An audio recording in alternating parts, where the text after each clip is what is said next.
When I was in the University of Michigan, between my senior and junior year, I took a course just because I had looked at pictures in picture books and I'd already thought a lot of Cartier-Bresson.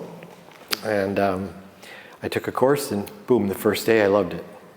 So since then, my senior year, I was the lab manager, and ever since then, it's been how to free up time as much as possible to work. Usually, all I have to do is to say, oh, would you mind just keep on doing that, or stay still, or that's great. I don't have the imagination to say, well, if you move here and you move here. I don't think that way. I think if it's good, yes. If it's no good, I don't take it. So it's a kind of positive response to something I see. And I'm usually walking, sometimes driving, and the picture's really pretty much ready-made. I don't ask people to do anything much except maybe move in a little bit or slightly change what they're doing. I don't want to change the emotion. There's usually something going on that I feel would be disruptive to interrupt. Well, I think it's a way of making the photographs have some sort of intimacy, some voluptuousness, and maybe it crosses the line. Maybe when two people are talking, the normal talking distance is like this. I did this with Katrine. But then if you are friends, maybe you stand this close. And then if you tell a secret, you stand this close. And then if you are lovers, you stand really close. And closer than this, it has to be by agreement. And so it's this area that I'm interested in because it's a little bit special, it's a little bit sacred, it's a little bit risky. And so therefore it's charged. So I like to say that from 2 feet in, that's my territory. There's a point where you get so close that you've eliminated everything that doesn't matter. And then you step back a half an inch and it's there. If you go too close, then it's like a close-up, and it's just like looking at through a microscope. And if you get too far back, it's like a boring picture where you put the thing in the middle and the context around it is not active. One of the things I love about Matisse, I think he said it once, was that the intervals between things matter just as much as the things. So that means the frame. The frame is a big deal. That's why I like to have a big one, and I can see from corner to corner and fill it up. And I'm always surprised when I look through the glass. I might think I'm going to take your picture, but then when I look through the ground glass, something usually extra happens.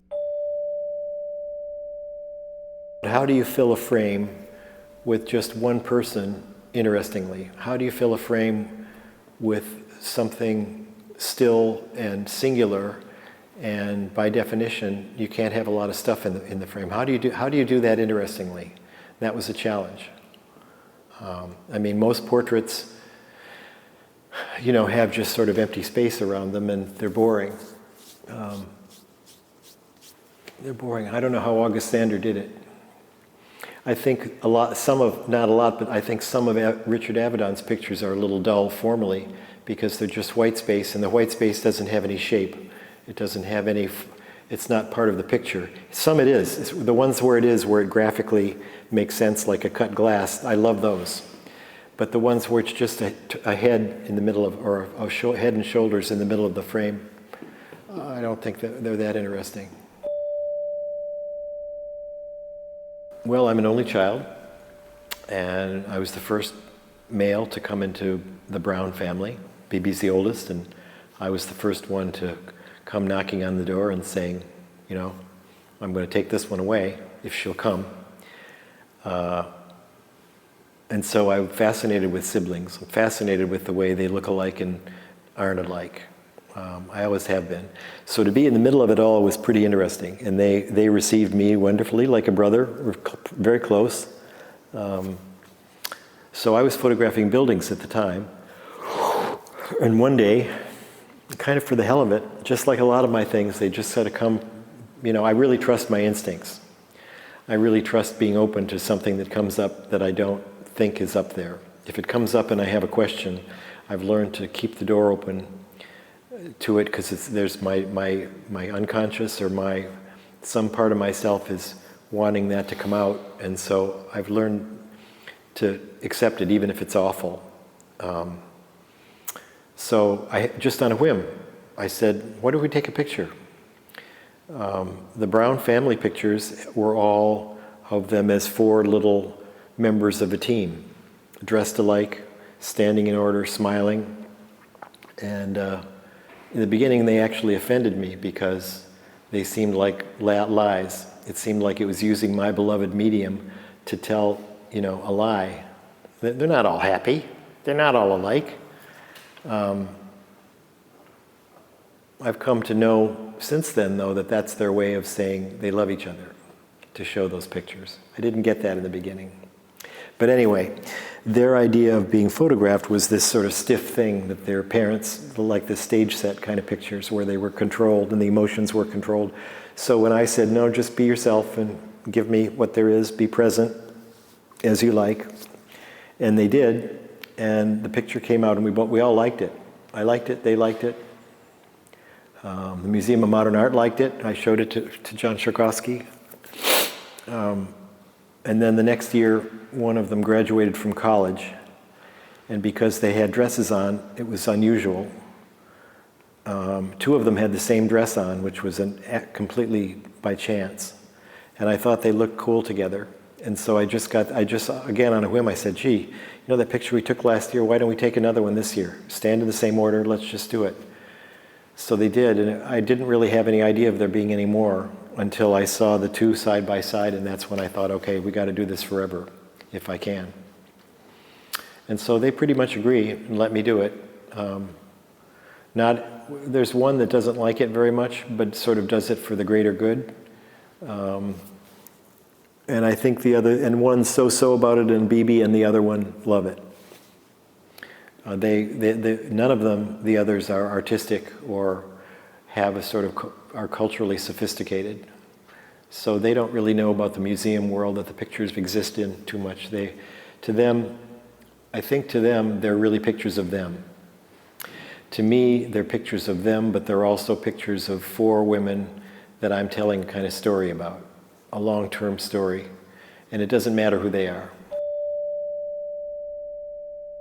If you look at a digital print with a loop, you just see pixels after you get to a certain point. And if you look at one of mine, or any good analog print, you look at it with a loop and you just see more of it. It's like getting closer. You see more of the eyeball, you see the hairs on the edge of the eyeball. And so there's a sense of going into it as deeply as your eye can see. And if you hold it this distance, you can see detail that you wouldn't see if you were actually looking at the scene. And that Edward Weston said it, in one of his day books someplace. That's what he loved about it. And I agree. That's what I love about it too. There's a tactileness. There's a physicality to it. It's kind of unmatched. It's a subtle thing, though. I don't expect everybody to like it. It's like, my grandmother would say, "What? Big deal. So you got a sharp picture." But I would say, "No, Graham. It's about sensualness. It's about articulation." And she'd say, "Yeah. Tell me some more bullshit." The thing that I have has been state of the art for 100 years, and nothing gets better. Well, the last generation of lenses, I would say, that came out maybe 15 years ago, they were a little bit improved, than lenses of the previous generation. But that's really small, incremental. I could take a lens on my camera. I could take the same lens that Walker Evans used, and you wouldn't see the difference. I might see the difference, but it's really, it's mostly being a contact print and a decent lens.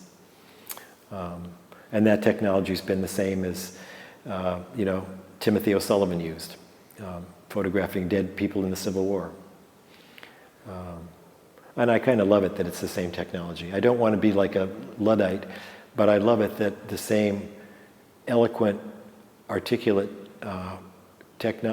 print has meaning in our time, can have meaning in our time, just it has in almost every time period since. Harry Callahan with Eleanor, Edward Weston, Adams, Ache,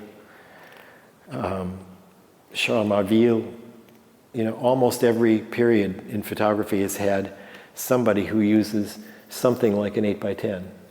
And that's pretty neat, I think, given how quickly everything else has changed. I'm kind of honored, actually, to be part of it.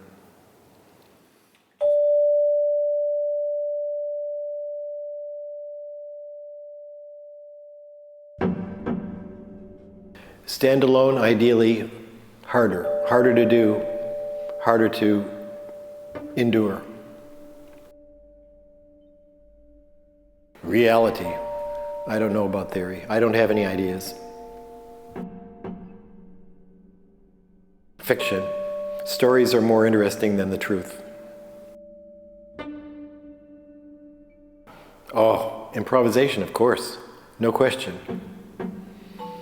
Formulas are boring because you already know where it's going. Improvisation, you don't know where it's going, so it's interesting.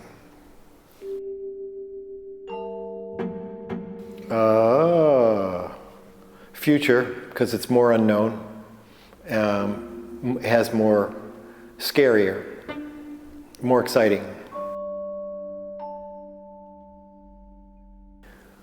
Private.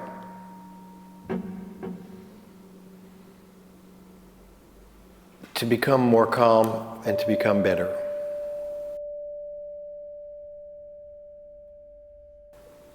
Happiness is something elusive, but one strives for it. Analog, it's better. Digital's no good. I'm just kidding. Digital is good for the screen, but if you want a black and white print, there's nothing like analog. East Coast, no question. Too much. West Coast is too mellow. Black and white, more precise, more expressive, more condensed. Oh my gosh, Democrat. Republicans are greedy. Individual.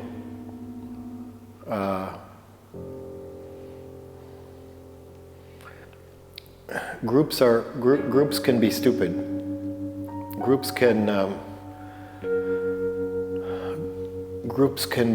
be compromised. Direct. No question. It's better to get right to it. Beer. I like the taste better. It quenches thirst better, and it's less potent.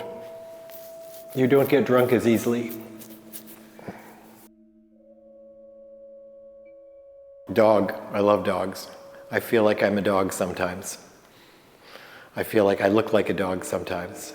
An Airedale Terrier.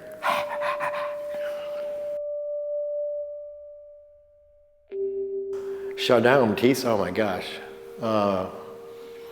Do I have to choose? Matisse. I think he was probably more talented.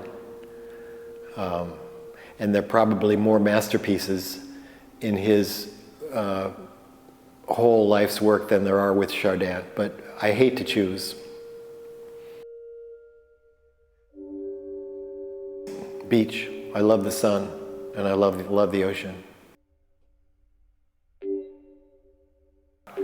By bike. By bike, I feel freer, and I like moving through the air. Day. I like light. Things should show up. Nighttime is